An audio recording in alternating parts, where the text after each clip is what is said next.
This is the fourth of our studies, and it's called The Greatest Love Song Ever Written. It comes from the book that we call The Song of Songs. And I should start by saying this is a bit longer study than the other studies, but we felt that it would be good to keep it all as one long study because the flow of the book of The Song of Songs goes from courtship through to great maturity in marriage, and we thought that it would be best just to tell one long story. Built into the way that God's designed human beings to be, there's this natural and beautiful attraction between a male and a female. This attraction includes the way that the other looks. It could be the shape of their body or the shape of their face. It can be their intellect, their personality, possibly their sense of humour.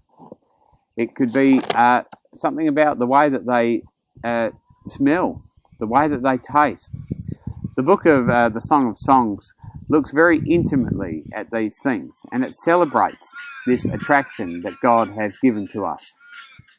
The book of Song of Songs is poetry, and it's not the first time in the Bible we find poetry connected to marriage. In fact, we find it way back in Genesis 2, when the woman is first created and presented to Adam, and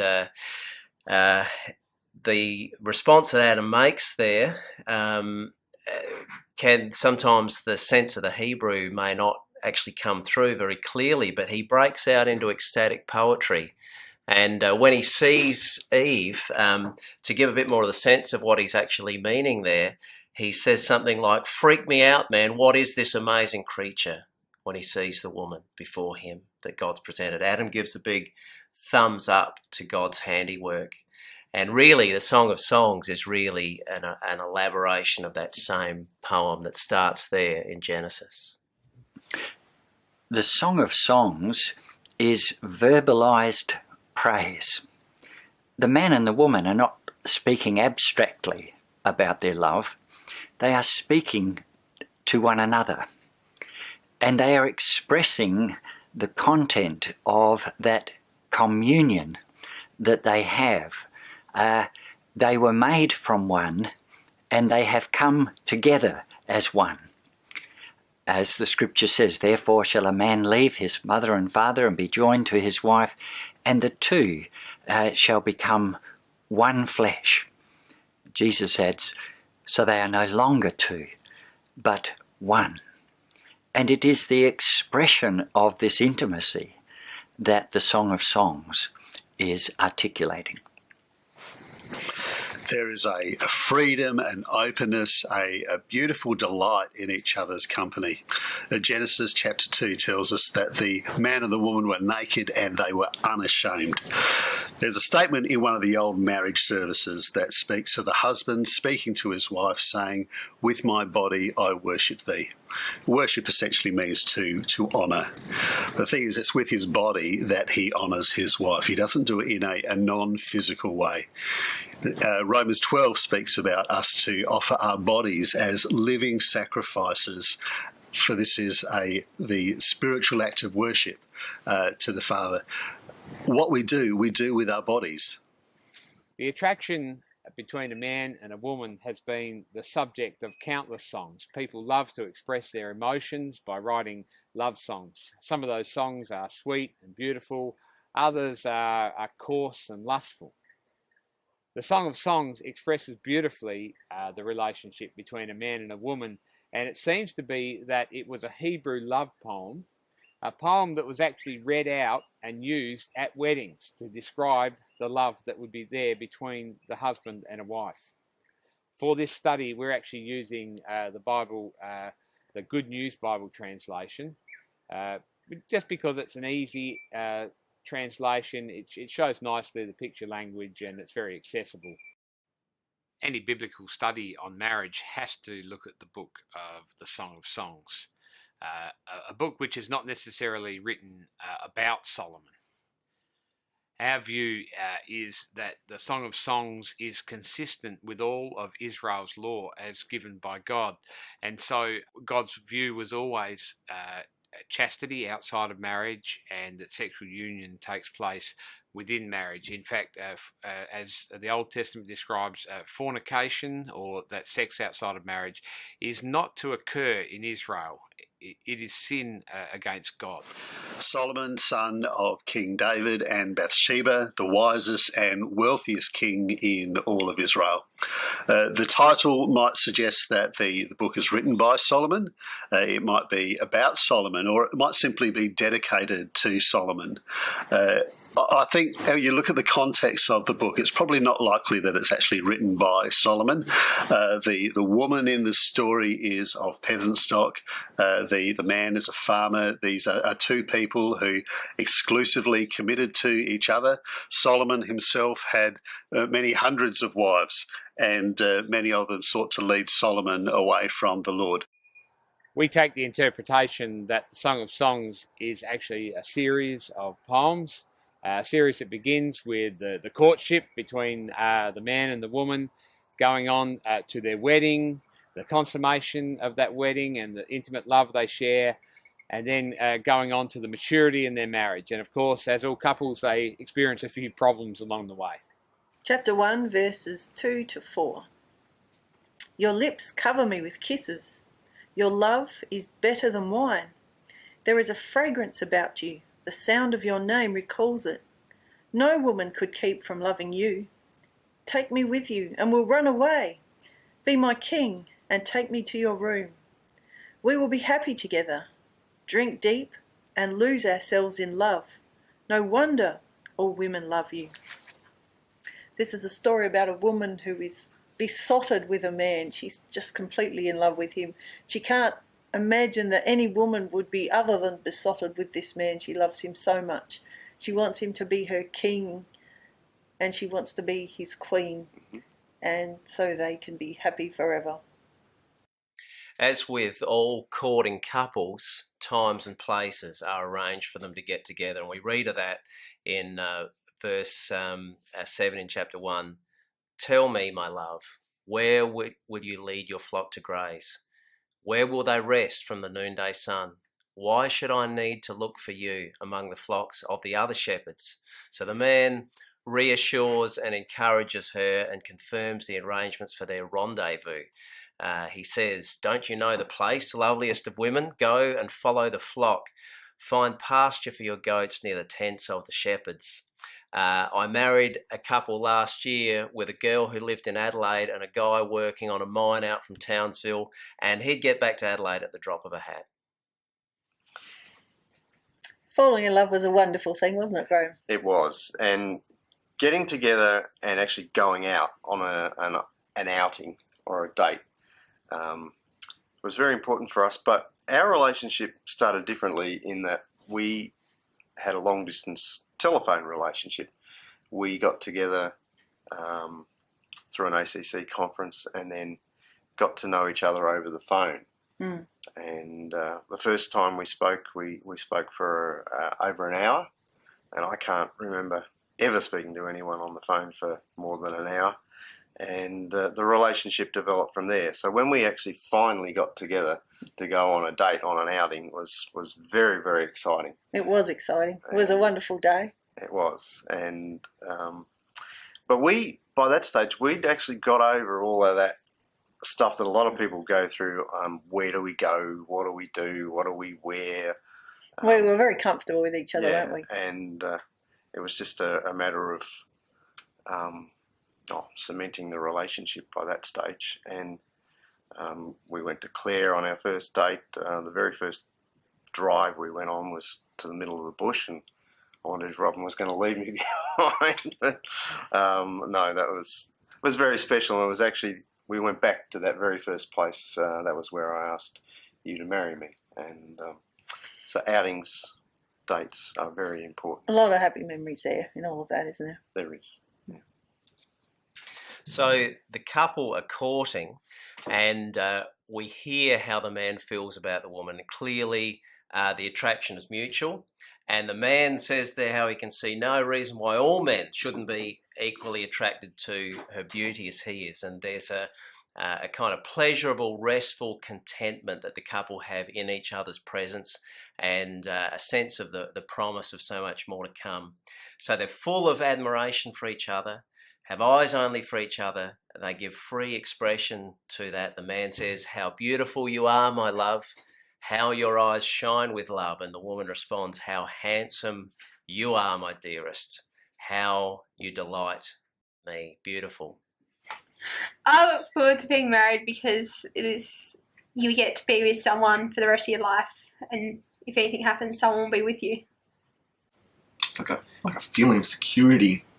Well, because you feel really safe, because you're like, it's permanent, so you don't have to fear rejection or anything, and you can just be happy with yourself and everything. I think it's going to be good because it would be like living with your best friend, and they're just always there for you. Yeah, and you know that they love you and they won't leave you. He brought me to his banqueting hall and raised the banner of love over me. Restore my strength with raisins and refresh me with apples. I am weak from passion. Promise me, women of Jerusalem, that you will not interrupt our love. The interpretation of that phrase, "you will not interrupt our love," is from the Good News translation of the Bible. If we were to take the literal translation of that, it would mean, don't stir up love until it's ready. The Good News version in some ways indicates stopping something that's already happening. But what the literal translation is saying is, don't awaken something or don't stir up something that hasn't yet happened. It has implications for our sexual relationship before marriage. It's a sense saying, don't stir up this sexual relationship before you're really ready to actually serve one another in love in this covenant affirming relationship after marriage. It's a way of saying that I will be showing restraint to you out of love and respect for you, so that when the right time comes, we may fully engage in something which is beautiful within marriage. It's kind of like this peer pressure around sex, almost like you're expected to be having it before marriage, early on in a relationship. On top of that, it's just kind of everywhere in the news and society. I mean, songs, everything, it's everywhere. It's pushed on you at school when you do sex ed for 3 years, so you can't really escape that either.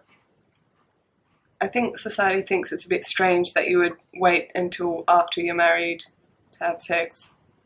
I don't think they really understand that we have a different viewpoint to them. And marriage is the right time for it. In the second song of the Song of Songs, we hear about the great anticipation that the man and woman have as they look forward to their marriage. It's also a time where they deal with things that might impede their relationship. There are always things that need to be dealt with, but these things are dealt with in a great excitement. They're looking forward to being married. Listen to what the woman says. "I hear my lover's voice. He comes running over the mountains, racing across the hills to me. My lover is like a gazelle, like a young stag. There he stands beside the wall. He looks in through the window and glances through the lattice." He's obviously pretty keen to get to her. And as they get together, he comments on the fact that she's still shy. She's a bit reluctant to show all of herself. And he says to her, "You are like a dove that hides in the crevice of a rock. Let me see your lovely face and hear your enchanting voice." Then another issue intrudes. Catch the foxes, the little foxes, before they ruin our vineyard in bloom. The little foxes are those things that creep into our relationship, annoyances, or when one or other does something thoughtlessly, selfishly. And so a resentment festers, and they are the foxes. The vineyard is the relationship. And so they need to be caught, those foxes, before they fester and become something that ruins the vineyard in its bloom. I suppose it's human nature to think about the things that could go wrong, and the bride here starts to think about things that might go wrong in her relationship with this man, and it reaches a point where she actually dreams about the things that might go wrong. Chapter 3, verses 1 to 3. Asleep on my bed, night after night, I dreamed of the one I love. I was looking for him but couldn't find him. I went wandering through the city, through its streets and alleys. I looked for the one I love. I looked but I couldn't find him. The watchmen patrolling the city saw me. I asked them, "Have you found my lover?" Many brides have dreams leading up to their wedding day of things going wrong. They dream that they turn up to the church in their pyjamas, or sleep in that morning and arrive late, or they forget their vows, or things go wrong, or turn up to the wrong church. But fortunately for this woman, her dream has a happy ending. Chapter 3, verse 4. As soon as I left them, I found him. I held him and wouldn't let him go until I took him to my mother's house, to the room where I was born. So in her dream she finds her man, and she's so glad to see him, she takes him back to a safe place where they are restrained in their love, but loving nevertheless. Promise me, women of Jerusalem, swear by the swift deer and the gazelles that you will not interrupt our love. This actually means not to stir up love until it's ready. And it would be very easy for them in that moment of passion, after she's had this fright, to take things further than they intended with their passion. But they restrain themselves knowing that the wedding is coming. And so they wait until that time before they fulfill their relationship. This is the third song where the marriage ceremony takes place and the couple consummate their union. Great imagery of the bridegroom being presented as a regal king. All the guards are present there around the king, the bridegroom's attendants. The bride is wanting all the maidens and everybody to look at this great king that is coming. And when they come to each other, the king looks at his bride and he sees, "This is my one and only queen." And the bride looks at the groom saying, "This is my one and only king." We might say, is this King Solomon that we're speaking about? We need to remember that it is the peasant and the shepherd who are celebrating their love in this day. And so in some ways we're actually seeing this as picture language of the wonder of a husband and wife coming together in very regal language, that in many ways every wedding is a royal celebration. Many of us have seen royal weddings, most recently William and Kate, and everybody was really fixed to their screens seeing this. But in some ways it is a presentation of what every marriage is like. In the Orthodox faith, the bride and groom have crowns placed on their heads, in some ways saying, these people are kings and queens for a day. His bride stands before him and he looks at her and says, "How beautiful you are, my love. How your eyes shine with love behind your veil." His eyes begin at the top of her head and then he moves down. "Your hair dances like a flock of goats bounding down the hills of Gilead. Your teeth are as white as sheep. They have just been shorn and washed. Not one of them is missing. They are all perfectly matched." So this is not the type of comparison that we ourselves might make, but he is, after all, a shepherd boy, and these are the types of things that make his day. Her lips are what attracts him next, not necessarily just for the kissing, but also the words that pass by her lips. He says, "Your lips are like scarlet ribbon. How lovely they are when you speak. Your cheeks glow from behind your veil." I remember our wedding day as the happiest day of my life. We were so looking forward to it. Every sort of last detail had been planned. It was beautifully set up. And it was such a proud moment coming down the aisle with my dad and everybody smiling at us. And Scott at the end smiling away. Couldn't stop smiling all day. And just feeling really special, having, this really pretty dress on and having the flowers, just that sense of joy in the air. It was just a really, really lovely day. And the service had all the little special bits that we'd planned. Friends from far and wide were there, and it was just really, really happy. I just remember feeling really responsible. You know, all of a sudden we were quite young, and just being really, you know, kid stuff. Time was over. You know, we were growing up. But it was a really nice day. We had a beautiful weather, which for the middle of winter was a bit unusual in the Adelaide Hills, but it was a gorgeous sunny day, and it was lovely. And we smiled so much that our cheeks hurt, muscles in our cheeks hurt at the end of the day, because you don't normally smile that much in one day. And so much laughter, and every person that we had organised, from the photographer to the lady that ran the reception venue, they all were... they all had so much joy and happiness, and you were the special person there.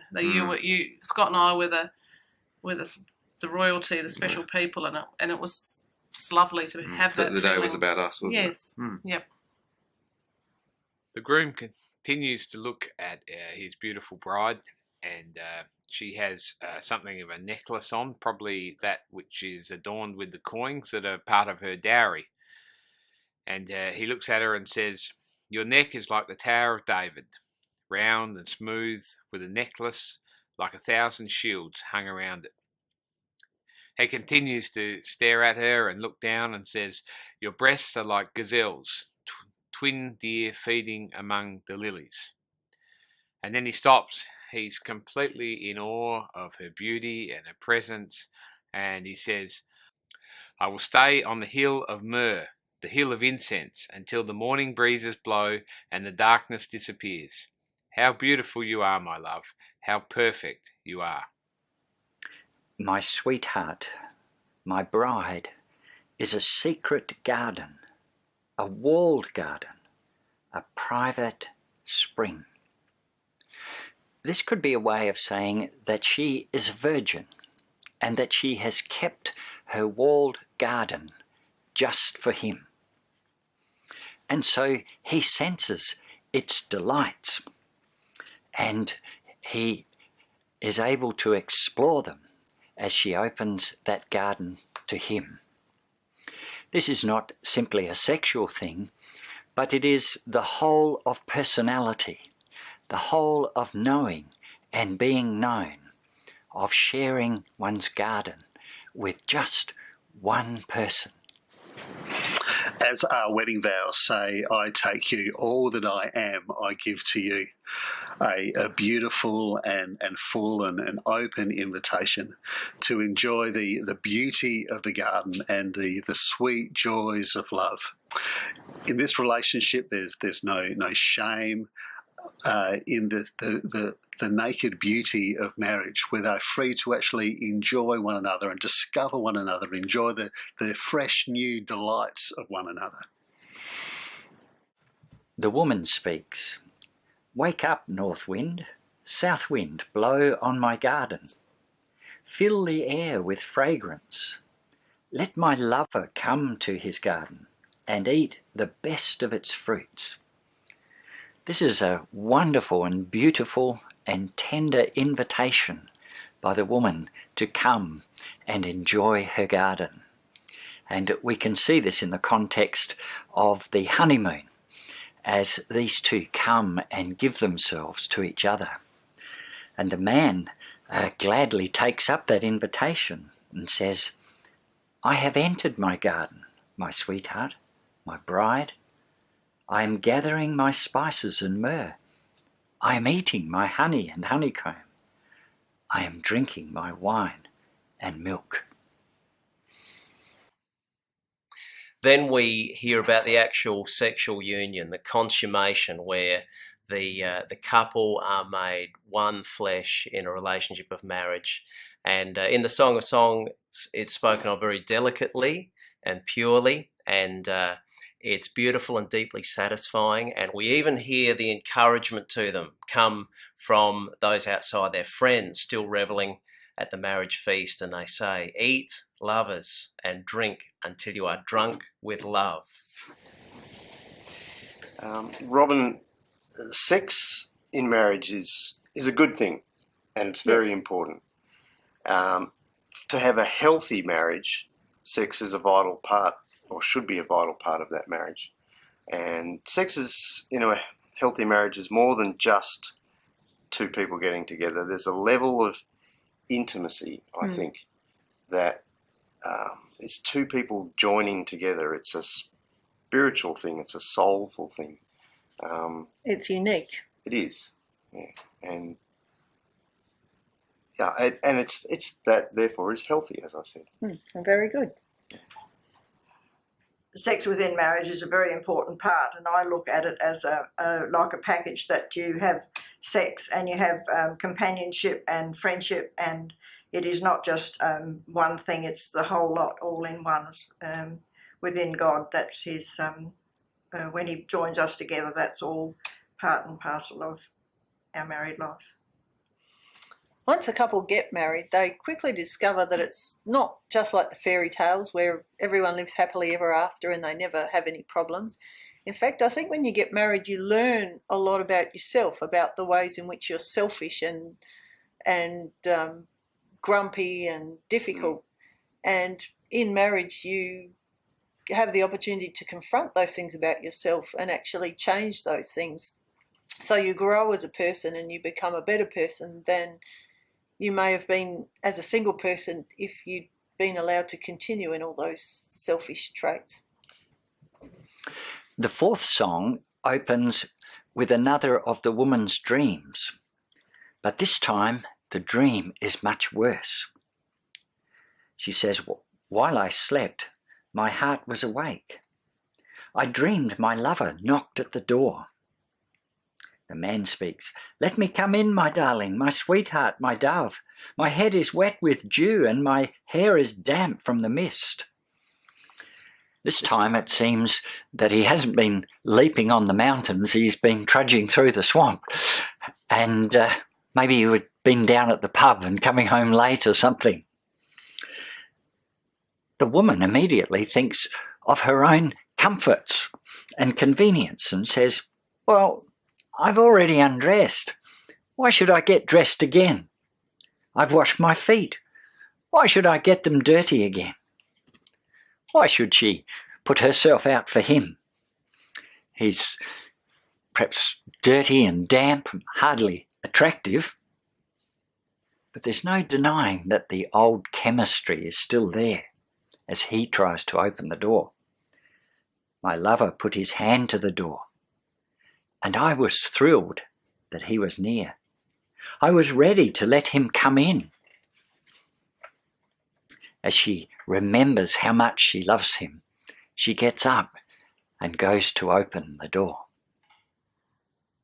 I guess I'd like to say I've never been selfish, but I mean, that would be a lie.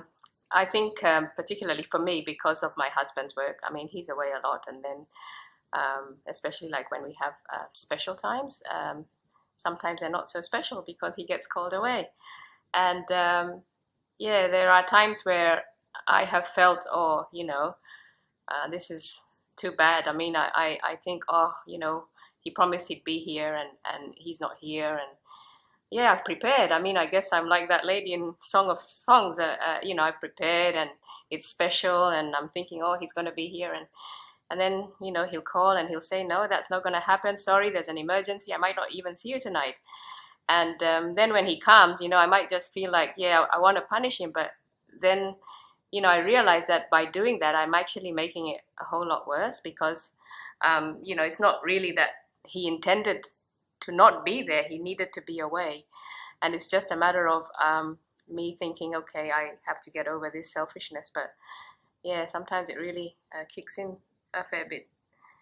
Yeah, it is very very difficult, and it's two ways. And just to build on that example, you know, you feel, oh, but I'm out there doing a really important job, and I'm not being, you know, and that just makes things worse. We just building onto it and making things worse, and that's now my own selfishness coming in and magnifying, and it just from there we on the slippery slope, and it takes a lot of repair from there. Yeah. I think that's one of the times you can have a really good fight. But anyway. This is where the dream turns into a nightmare. She says, I opened the door for my lover, but he'd already gone. Suddenly a deep fear comes into her. She is alone. He's turned away. She says, "How I wanted to hear his voice. I looked for him, but I couldn't find him. I called to him, but heard no answer." Now she's missing him badly. She asks the watchmen if they have seen him, but this time they beat her up. She has to ask other women, "Will you help me find him?" And we've all been there, haven't we, where we've had that selfish, sinful moment, and we just realise we've messed things up, and we need to somehow try and bring resolution to the situation in whatever we can, where we say, "Oh, you idiot, why didn't I just love in the first place?" And the women are there and they're saying, "Well, why should we help you? What's so special about this one?" And it causes her to realise just what is special about him, and she realises just what is at stake and what she will lose. She really should have killed that fox when she could. Usually, I guess, we can go for a while and you're sort of trying to get over your selfishness and try and make it up. But it's interesting because when you try and make things up, the other person's pride is probably the highest at that time. And so sometimes you can get an escalation when you're hoping to de-escalate it. And so you probably have to wait. And that's the hardest part, I think, is just waiting for the other person to forgive you. But when we do that, and then we can talk through the conflict, and I can say, look, I really felt let down. I felt, that I wasn't as important as your work. And then maybe he's able to say, well, it's not that my work's important, it's just it's life-saving. And so because this was how we got married, it was the basis of how we got married, I suppose, we resolve conflict that way. And I think we've grown a lot. It's been very, very full on with his work, and a lot of times I've had to just understand it, and as well, because of praying, you sort of understand that you're loving other people as well. You're loving the people he's taking care of, and that makes it much easier to bear some of those situations. And our communications really improve from that. We're able to actually look at the issues and talk about them, and we're able to go to bed and pray about it, and pride. That pride is just really, really tough. It's hard to swallow it, and as I said before, just stand back, move away from the pride, and actually look at the issues and be honest with with your feelings, and that's not so easy to do. In my relationship with Graham, I'm sometimes grumpy and sometimes a bit selfish, and on those times he forgives me when I do the wrong thing, when I'm grumpy to him or selfish, and it makes me appreciate his nature all the more when he is so gracious to me. And that's also true of God, that when I become aware of my own sinfulness, which is fairly large, and I think about how much God has forgiven me for, it just overwhelms me with gratitude and love for him, because he has forgiven me so much. So this brings us to the beginning of the fifth song. It's about maturity and strength as the marriage grows. So following the wedding, the man is increasingly impressed by the woman's beauty, and he's drawn back to her time and time again. He comes to the realization that she's no wimp or doormat. And in fact, he says to her, "My love, you are as beautiful as Tirzah, as lovely as the city of Jerusalem, as breathtaking as these great cities." The city of Tirzah was a magnificent city, a really beautiful, well set out, well laid out city. So he's really comparing her to a magnificent city when he says this. We know as big cities are a place of dynamism, strength and magnificence. So he's comparing her to a woman in her proper glory. He can't stop looking at her, and he's just captivated by her. He can't help but reverting to what attracted to him in the early stages. The bridegroom's been going on and on about many things, describing how lovely his wife is, and remarkably, he still comes up with new images to express how, in his eyes, how she's an exclusive beauty above all others. And we read there, "Let the king have 60 queens, 80 concubines, young women without number. But I love only one, and she is as lovely as a dove. She is her mother's only daughter, her mother's favourite child. All women look to her and praise her. Queens and concubines sing her praises." He won't shut up about her. I feel that our marriage is secure because on our wedding day we made promises before God.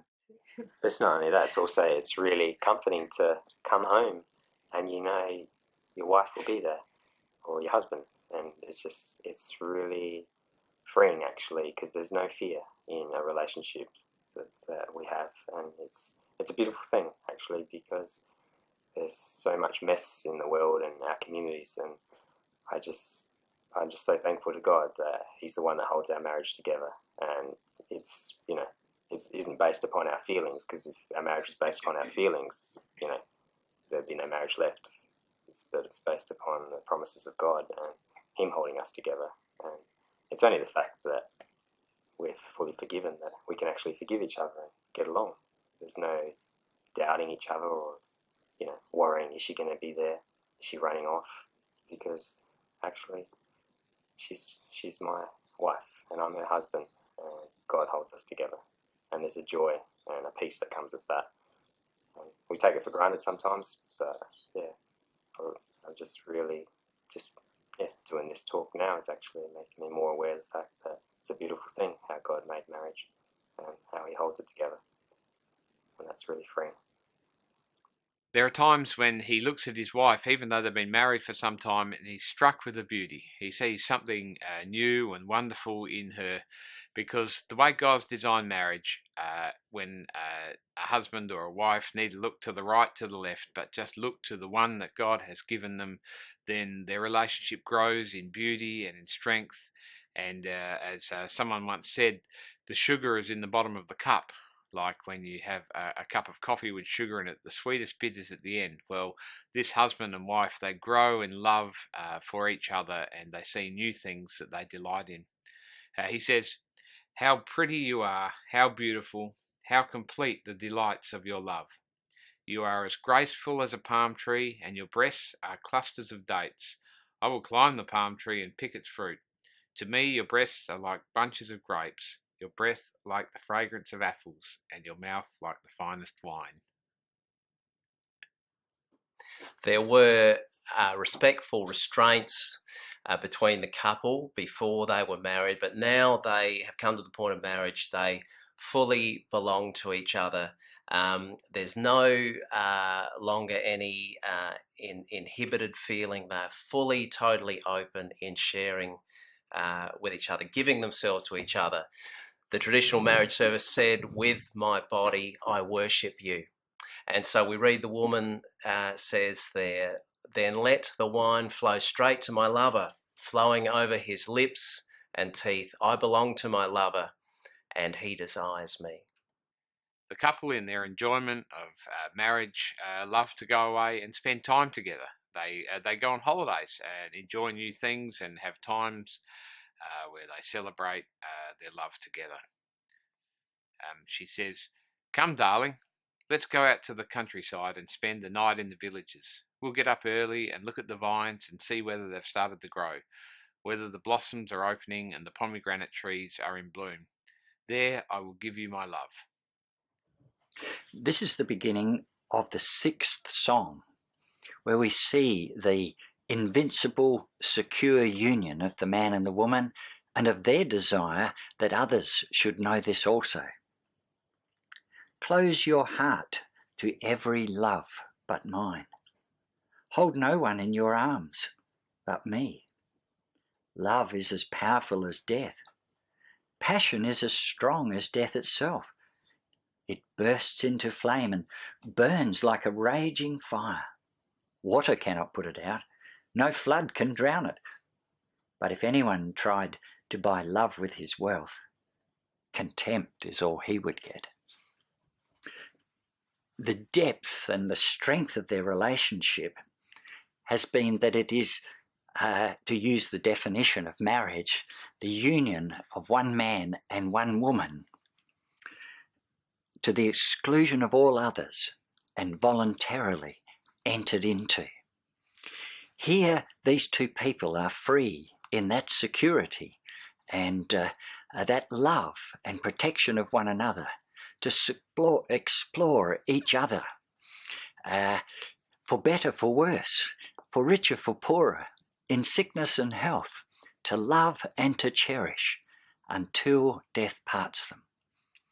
This is the wonder of the gift they make to each other.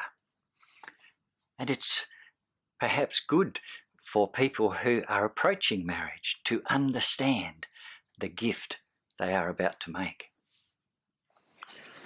The interesting thing is that others see this love and they want it. Every human heart wants that love that just gets better and better with the years and just grows beautifully. There is a young sister in the song, and they say, how can we get this for her? And we want the same for our children. We don't want them sleeping around and have all the guilt and the shame that comes with that. We want them to experience, a love that grows and gets better and better, a love that spills out from themselves to others, that comes from a good marriage, it comes from the love of God. We see it in relationships that last for 50 years. There's something beautiful about those relationships, and we want to experience something like that. The woman's brothers speak now. We have a sister, and her breasts are still small. What will we do for her when a young man comes courting? If she is a wall, we will build her a silver tower. But if she is a gate, we will protect her with panels of cedar. The scene is spreading around the married couple to the broader family.